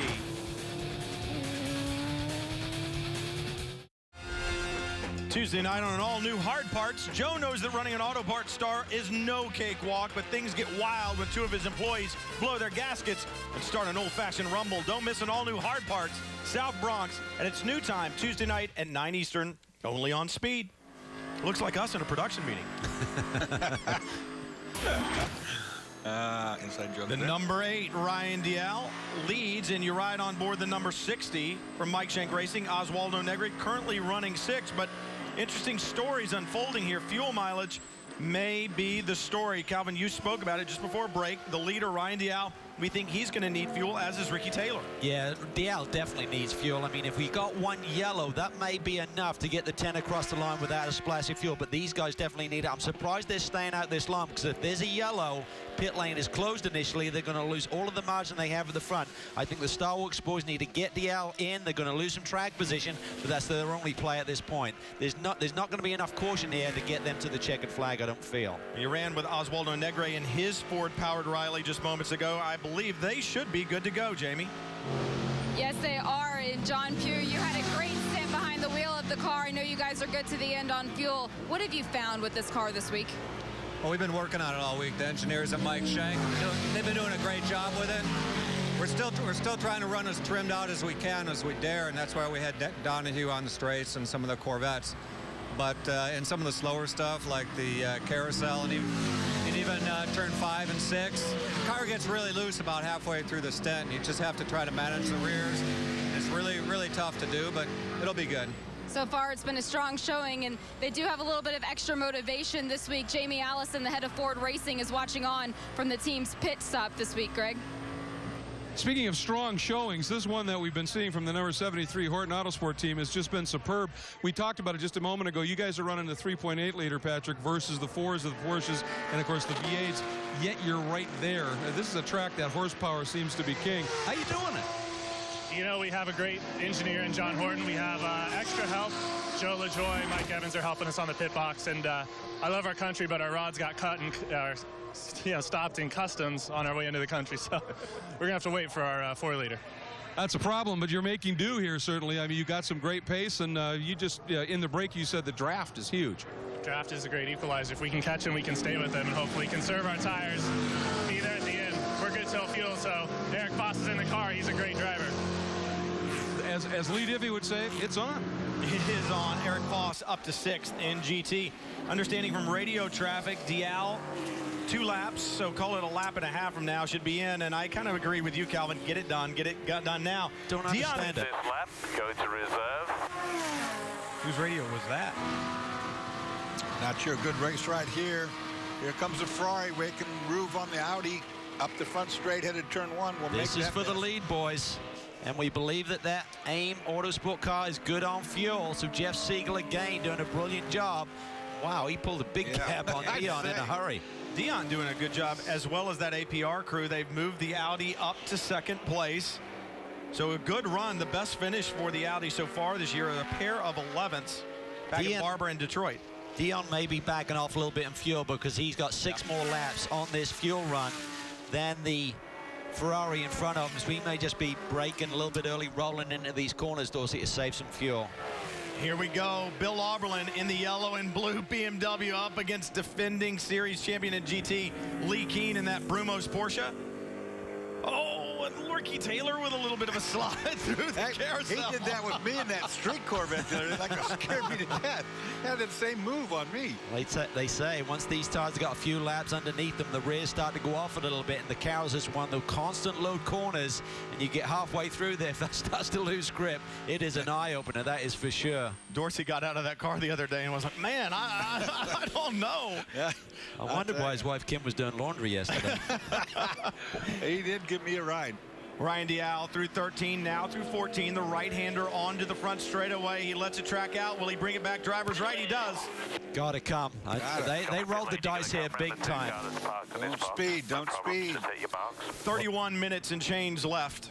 Well, that pit lane speed limiter happens right there. So you're allowed to come up the hill at full speed. Then you have to hit the anchors and get it wound down. Here comes the 10 car for the lead, but we believe they're going to need to splash unless we see more yellow here this afternoon. The guy in the catbird seat is going to be Pruitt, I feel.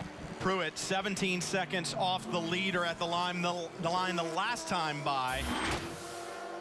And the race has settled down as far as yellow flags go, so. Jamie? DL is in to get fuel, and he's also going to take 4 new tires. This will be their last stop. I did check in with Tim Keen down at Ganassi, and they said it's going to be close, but they are going to be good on fuel as far as their calculations are showing right now. So it's a great strategic call for the Ganassi boys. Well, what's going to happen here if there is a yellow? By waiting this long, DL's going to have the freshest tires, that's for sure. So if there is a shootout and the guys get stacked up again, DL should be really strong. But what a magical month it's been so far for these boys. Hands being played, the cards are dealt. We'll see what happens. We'll run them to the checkered flag. Yet to be decided, it's Ricky Taylor who leads in DP, Jeff Siegel in his Ferrari in GT.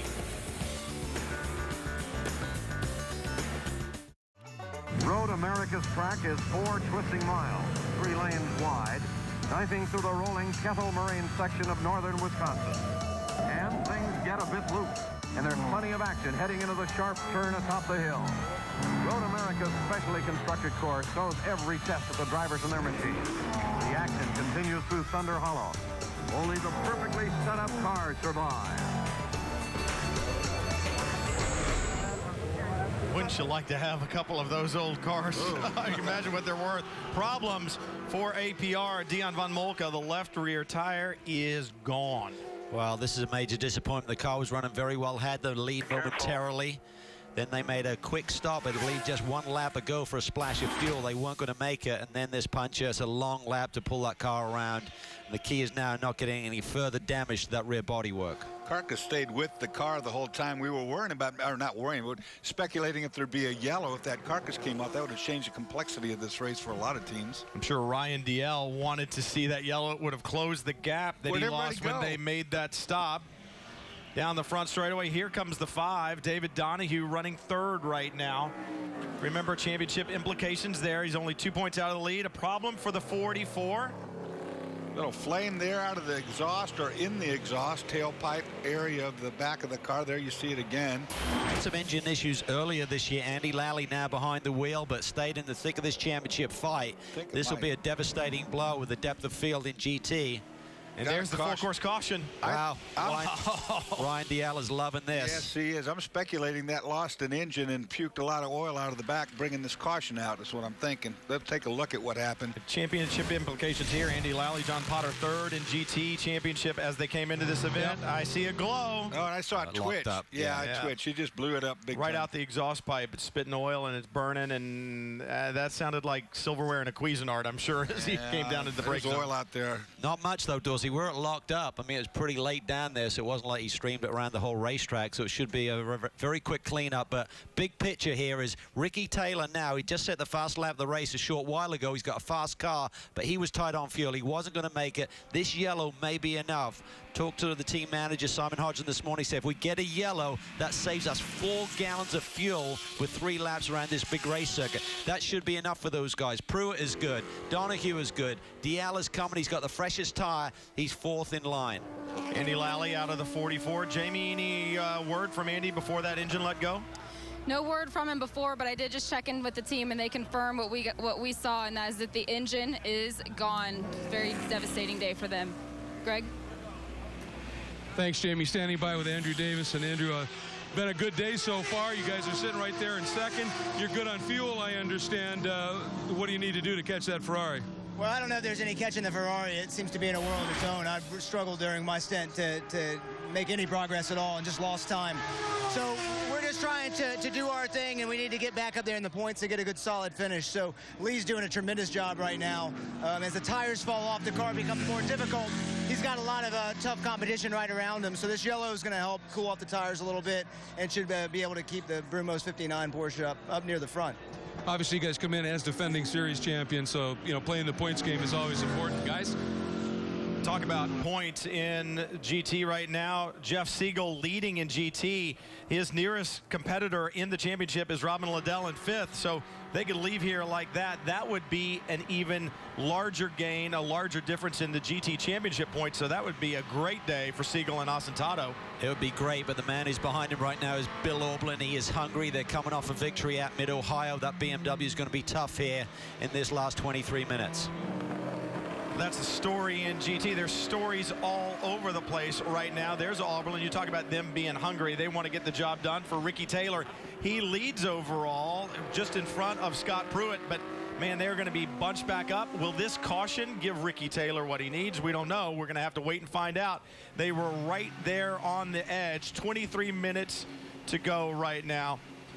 You know, with 20 some odd minutes to go once we get there, that's not many laps around this long track. They're crunching the numbers down there at SunTrust. Jamie, what are you hearing?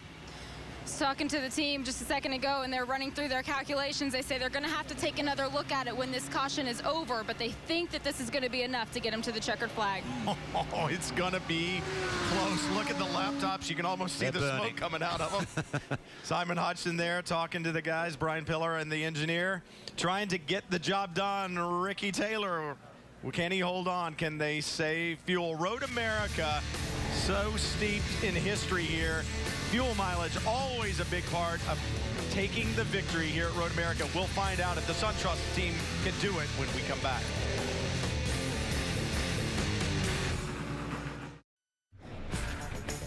Just under 20 minutes to go here at Road America, and we've had plenty of excitement. It started off with the Audi and the 67 TRG Porsche getting together in turn 8. That led to cut down tires for Steve Berthoud and a big impact at the kink. Massive one there. Yeah, the left fronts were obviously cut down. And as Steve turned into the kink at high speed, nothing was home. Then a little bit later in the event, John Fogarty had the right front suspension brake down into the braking zone for turn 5. Problems continued with the Red Dragon. Look at this, heading into the kink. Man, Antonio Garcia in the Daytona prototype, Charles Putman in the Mazda. Another look at it, and that's not where you want to be touching. Now let's go back and say this. All 3 of those drivers did a whale of a job of getting that back under control when it went wrong. Good battle in GT recently. Jeff Siegel getting the best of Dion von Moltke down the front straightaway. Yeah, Dion was a little shy on fuel, but Jeff made quick work of him, taking it to the front, and he is good on fuel. Looking for their 3rd victory of the season. And Andy Lally in the Porsche Magnus Racing blows an engine, and all the oil burns up through the tailpipe, and that brought out the caution for the fluid on the track. 18 minutes to go. Here's your race recap. DP leader, Ricky Taylor. Is he going to be good on fuel? They think he is. Jeff Siegel in GT should be. 2 cautions, 6 laps, 5 lead changes, and only 3 cars out of the race. 18 minutes and change to go, and I'm looking to the west, and I see clouds, and looked at the radar just a minute ago. There are showers on their way. That's just what we need with 18 minutes to go. It looked pretty dark on that just shot. Makes it a little more exciting. Imagine Wayne Taylor pacing around his living room at home. With He's his got no sunglasses family on? there. Yeah. Yeah. All he's got is his dog Fluffy, and that is one mean Well, little dog. I hope he gets well. Next thing is going to be a broken hip and then by Wayne. Just kidding, Wayne. Wow, Wayne, we hope you're feeling better. Calvin may not, but I actually hope you do. Ricky Taylor holding on to the point. They'll get this cleaned up. It shouldn't be a long caution to take care of the 44 that stopped down at Canada Corner. And when we restart, it is going to be gloves off.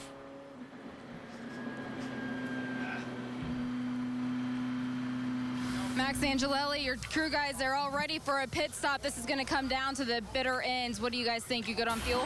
We are good in fuel. That's good. What about the weather? So it's going to be a big question marks. This is Grand Am. Great race.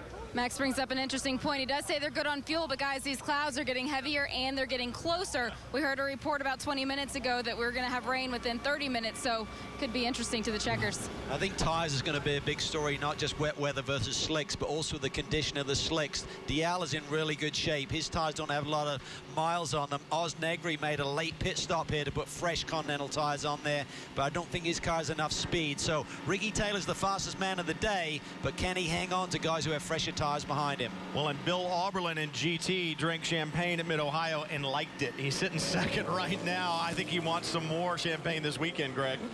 I think Will Turner does too. Well, you guys having a great run at Mid-Ohio. That momentum seems to have played over here. And we heard Bill say earlier that he thought the package, the BMW here, was going to be really strong at the end. Still?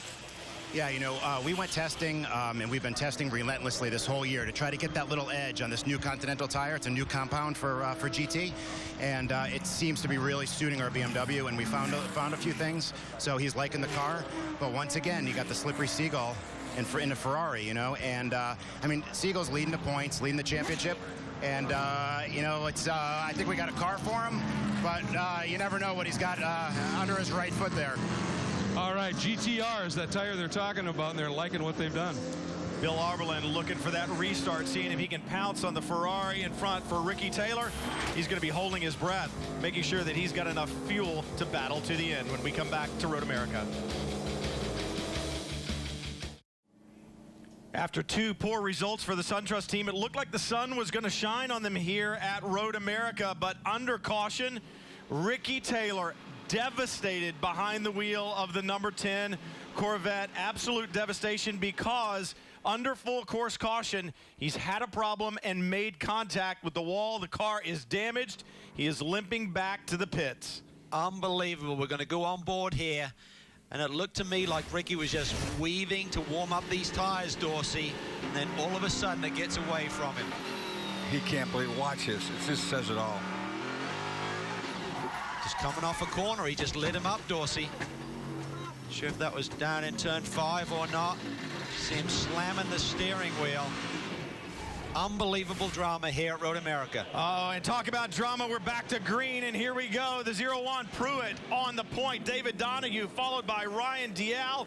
It is on to the end. Pruitt good to go on fuel. All of these drivers should be, but Ryan Dial, the third car in line, the number 8, should have the freshest Continental tires. He should be in good shape. He's just got to be patient. He's just got to work this Chevy over down this straightaway. We've talked about it before. The Ford has more RPM. David will defend. And another Ford with even fresher tires is Oz Negri in the 60 guys. He came in and got tires. He's got the freshest. The key is that, oh, look at that, that was close. Donahue slides out from underneath Ryan Dial, almost hits him. Believe they may have traded some paint. Now Dial's up to second, he's got to chase down Scott Pruitt. Meanwhile, Oz Negri up to 4th. Fantastic stuff. Great battles around the racetrack, and they're able to battle this way because the 10 is no longer there. It was a devastating day for SunTrust Racing. Simon Hutchins has been on the radio with young Ricky Taylor, still debriefing with the team a little bit. Simon, what did Ricky have to say? What happened? He didn't say too much. It just looked like he had an issue when he was warming his tyres, ready to come around and take the green. So it's just an unfortunate day for the SunTrust Racing team, but we'll rebound at the next race and we'll be fine. 3 in a row D and Fs for SunTrust Racing, guys. Unbelievable. I'm speechless on that whole deal. It really is, because, I mean, we've talked about Ricky Taylor's transition into a leading DP team has been seamless. He has just performed impeccably, no mistakes. And then suddenly, over the course of the last month, we've seen him make a couple of big ones. Well, that works itself out in GT. You saw Jeff Siegel in the Ferrari flash by. He's begun to pull a bit of a lead, but the 42, the Mazda, on a charge. Dane Cameron behind the wheel, and it is archie-barchie in GT, as you would say, Cal. It is, and this is a surprise. I thought that 94 car would be able to put some pressure on the leader, Jeff Siegel. He has taken off. They call him the slippery Siegel in the Turner camp, and for a reason. He is gone. He's got enough fuel on board. He's going to turn the wick up on that Ferrari and go. And here comes Oz Negri. Fresher tires, Dorsey. Fresher tires, just like I said. He's really got the best advantage right now. The 5. Donahue talking about complaints at the front of the car. He's having trouble. Donahue with problems. Negri moves up. It's Pruitt, Dial, and then Oz Negri back in GT. Lee Keen in the Brumos Porsche past Bill Auberlen in that yellow BMW, and you see the 70, Jonathan Bomarito, and Robin Liddell in his Camaro right there at the end of that 4-car train. In terms of tire life here, Bomarito has a little more advantage than the rest in terms of how many laps on his Continental tires, so he should be strong. The car's been strong all day long. He could move forward. This is perfect for Siegel to look back there, understanding that these guys are going to fight like crazy for second place. Auberlen on the back of the Porsche down into the braking zone of turn 5. Nothing doing there. See the front end of that BMW is tweaked a little bit. There's been some contact. Looks like the right side of the splitter is further down towards the ground. That may affect the handling of this car. Yeah, it's been like that for a while. That happened kind of early on when Bill was coming through the pack. Perhaps the hungriest of all of those drivers is Robin Liddell. He needs to pick up positions, get closer to Jeff Siegel. He's second in the championship, some 11 points back, and this is going to separate that championship even more if it were to finish that way. Liddell needs to move forward. He needs to get closer to the Ferrari. Pruitt still leading overall. Well, Liddell hasn't been off the podium in the last 4 races. This would be 5 in a row if he can make it happen here today, but he's got his work cut out. But the guy who's really going to feel some pressure here, I think, is Scott Pruitt. We call him the master for a good reason. He can execute these races, but he's got a very hungry and a very vibrant Ryan Dial right behind him. Timmy Keene says 4 laps. This is championship implications as well. Memo Rojas and Scott Pruitt lead by 2 points in the championship hunt over Enzo Potolicchio and Ryan Dial. They would stretch their margin. Dial digging deep, seeing what he can do, trying to close down on Pruitt. Well, he and his team, emotional high, winning Le Mans just last weekend, 24-hour Le Mans. So he's got a lot of momentum behind his side. And then you got the 60 car. They haven't won in a long time. Oz Negri, he's got new tires. He's coming too. What does Pruitt have? Lee just set the fastest lap of his race, a 2:02.8. Dial matches it almost to the 100th, so the guys have similar pace. Look at Auberlen here. He's looking to get by the 59. Lee Keen defends. Lee says you're going to have to go around the long way if you're going to get it done, and Bill Auberlen, though, is one tough customer. Watch this. Here he comes. He's got a run on him. He's going to dive it down to the inside in 3. Beautiful job. He's not afraid to mix up paint either if need be. Didn't need to do it because he had a good run going. And Lee Keen with a great run out of 3. Can he return the favor on Bill Auberlen? Right there, Jonathan Bomarito in the mix as well. Liddell a little bit adrift. Oh, this is going to be good when they get to 5 in the brake zone. They all in a big tuck here. Oh, boy. Auberlen defends late. I thought he'd taken to the inside line a little bit earlier. Thought he had enough of a gap there. Look at Bomarito. He's all over the tail of the 59 now. He's coming strong, and the car is hooked up. That hill, not a friend to Jonathan Bomarito. That Mazda power plant, not a lot of torque. You need the momentum through the corner. That is not an area where it is strong. But this is an area where it's strong. The Bomarito car with that momentum you're talking about, Brian, it's going to be good down here through turn 8, and it's going to be good all the way through the carousel kink. And it is good on those Continental tires as well. A light car doesn't wear the tires as much. Good battle here, the 60. Oz Negri trying to hold station. It's Barbosa right behind him. Negri with a good run, currently in podium position as Pruitt leads, followed by Ryan Dial. In terms of best time here today, Barbosa's been about 1.5 seconds faster than the 60 car, but certainly Oz has an advantage with fresher rubber. That'll be an interesting battle. Look at this. Auberlen has broken away from the 59. Can he chase down that Ferrari? Now Bomarito has his sights set on the Porsche in front of him. Auberlen setting sail, as you said, Calvin. Liddell back in the mix on the back of that RX-8 right now in his Chevy Camaro. Right behind him, the 42, Dane Cameron, now coming into play. What a recovery drive there for those guys. Auberlen, a long way to go if he's going to get Jeff Siegel with just a couple laps left. 5 minutes, 44 seconds. It's about 4 laps. Watch out for that 42. He has a lot of pace. He's going to get a big draft here up this straightaway. He's got a freight train in front of him. Lee Keen moving side to side, trying to break the draft of the cars behind him. Bomarito trying to stay right there. Let that Porsche push the air out of the way so you get an advantage. Bomarito looks, nothing doing, but Cameron looks on Liddell. It's not going to work, not now.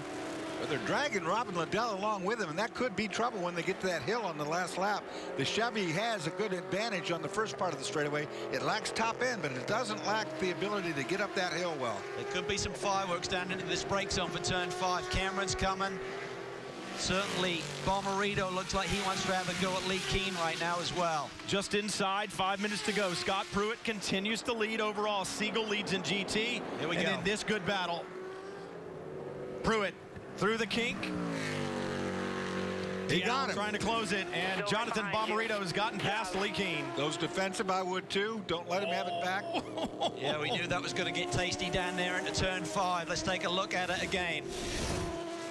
He was set up when we saw him right here. Had a good draft, starts moving to the inside. Oh, he tries to shut the door, and Jonathan goes, no, that's not going to work. Could sense that was going to be go time for Bomarito, who's got a good car underneath him. Didn't make it easy, that's for sure. Bomarito leads that group of cars into the carousel.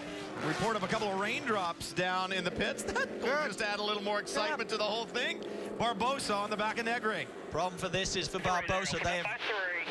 They've really got that 60 car trimmed out. John Pugh alluded to it. They've given up some cornering for straightaway speed. It's working.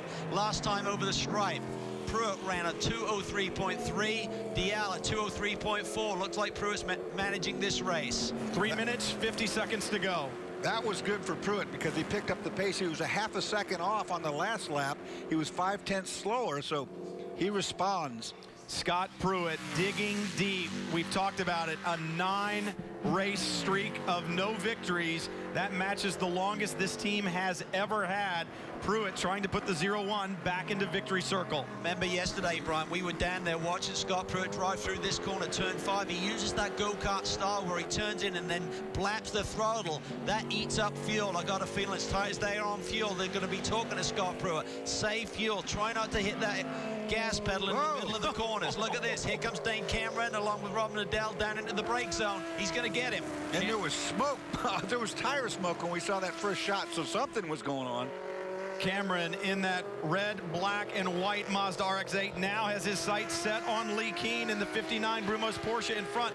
Liddell dropping further back. That is not good in the championship chase in GT. And last year's winner, Eric Kern, trying to find a way around Liddell. Right there, you see the Corvette has a run to the inside. Robbins being defensive going into 5. And Robin said earlier in the weekend, the car at the end of a long run just isn't where it needs to be. Perhaps that's what we're seeing right now for Scott Pruitt. It's been since New Jersey of 2011 since they have been in victory lane. Can they do it today? GT, it is heating up. Curran on Liddell. It is the Corvette on the Camaro as they come through turn 7. Yeah, Robin Liddell is in damage control now points-wise. He's just got to try and get this car home in as high a points scoring position as he can. Look at this. Beautiful execution by the Ganassi team. Once again, they took that early yellow just 4 laps in. They were leading this race. Pitted Memo Rojas, topped him up with fuel. That has allowed him to be in this position. Oh, and through the carousel, Curran still pushing on the 57. Oh. A problem, the 9. That's Joao Barbosa. That's right here. Right on the front straightaway. Darren Law shares this car, and he's right in the thick of this points battle. This is going to have an effect at the end of the day. He was battling it out with Oz Negri here. Hopefully those guys didn't have any argy-bargy. There's so many rivalries going on within this Daytona prototype paddock right now. Not a lot of friends out there. Well, now this is interesting. Final lap. We're on our last lap. I don't know if we're going to get a caution full course or not with that car in the front straightaway. These GT cars, of course, will get one extra one. DPs are on their final lap. These guys will finish this one plus one more. Maybe enough time for Cameron to get on the podium. And does Pruitt have enough fuel? They said it was going to be close. He has been pushing and pushing hard. 4-mile racetrack, burns a lot of fuel. I've run out of gas on the last lap in Canada Corner before. Does Scott Pruitt have the fuel to get there? And Dane Cameron trying to pick up yet another position. Lee Keen right in front of that red, black, and white Mazda from Team Salem. We'll finish under green because all these guys just saw the crash. It's not to the wall. He's safe. Curran on Liddell down to turn 3. Your left, Eric Curran behind the wheel, slips past the Camaro, picks up the position. Liddell coming back. Can he get it done down into turn 5? He's going to give him a hand down this back. A hand? I think it's something else. I think it's a bumper. Well, Dane Cameron looking this is going at to the be Porsche. late. This is going to be really late.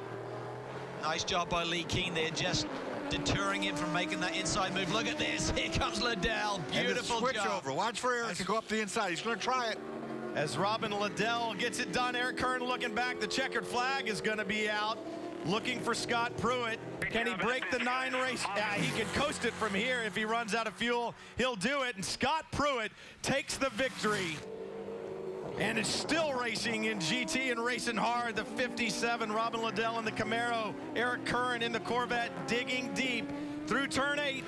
Look at that up ahead. Cameron has got around the Brumos Porsche for 4th spot. That slowed the Brumos Porsche up too, and these two two Chevrolets are coming.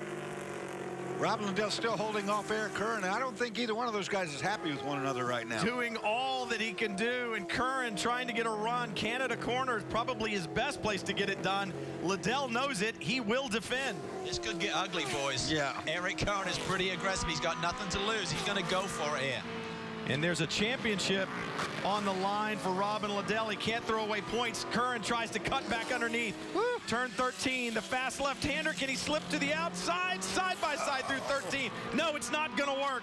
Look at this. He's sideways. They're now side by side into the final braking zone. That's brilliant. That was a great piece of driving right there. Curran cuts back underneath, tries to get the run. Up the front straightaway. It's a drag race.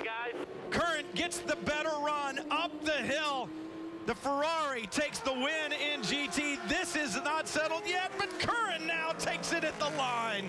Eric Kern for 6th over Robin Liddell. It was Jeff Siegel who took the victory in GT. Scott Pruitt, man, great battles all around this 4-mile Road America circuit.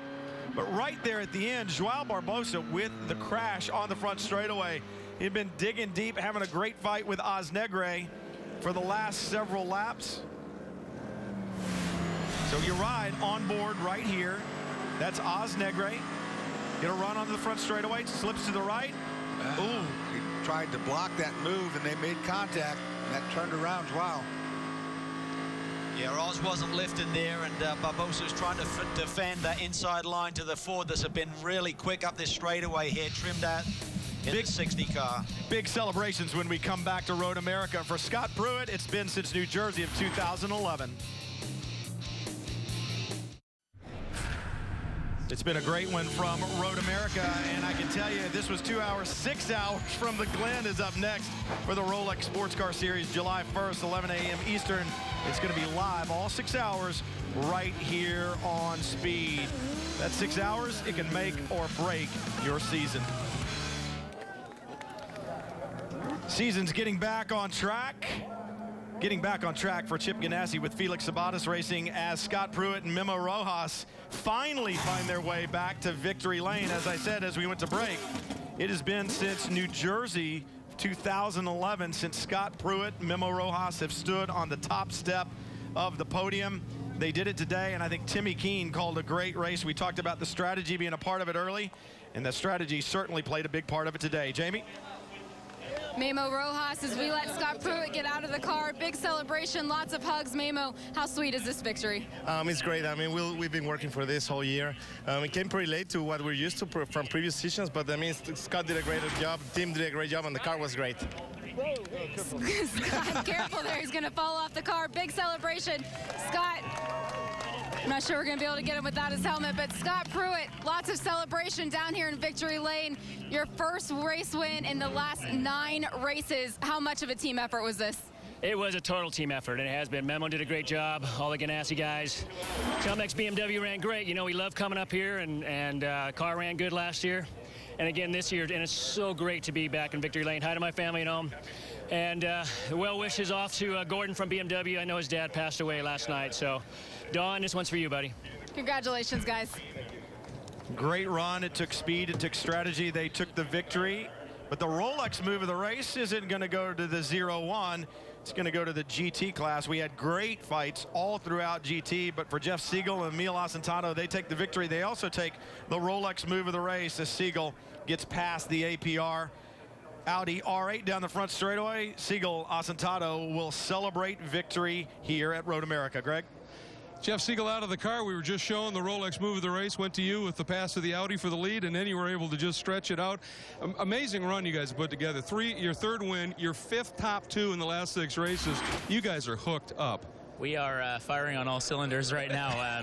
I got to give full credit to Ian Willis. I mean, the strategy call that he made was a little scary at first. We came in the pits and we were all alone, but we knew we had to do that. In this 2-hour race, fuel mileage is everything, and our car doesn't have the fuel mileage of some of the other ones, so we had to play an alternate strategy. And on this day, with the way things worked out with the yellows, it was perfect. So we had a great car, great pit stops. Emil drove his butt off. It was a fantastic day. Really, really happy to be first again. I was going to say, Emil, you handed over a great car in a great position. It was exciting to start the car on the pole, and the car just did everything we wanted to do. It was fantastic. The fuel strategy was key, though. I hated giving up the lead position to come in and refuel after 5-10 minutes, but that's what we had to do to make sure we made it to the end, and we just made it. I think we had 1 lap left in the car. Yeah, this team has been brilliant late in the race this year, being there when they needed to be. That's been superb strategy. Well, the prancing horse pranced to victory lane here. Scott Pruitt will be co-host with Dave Despain. Wind Tunnel tomorrow night. You don't want to miss that. We'll wrap up round 7 from Road America when we come back right after this break.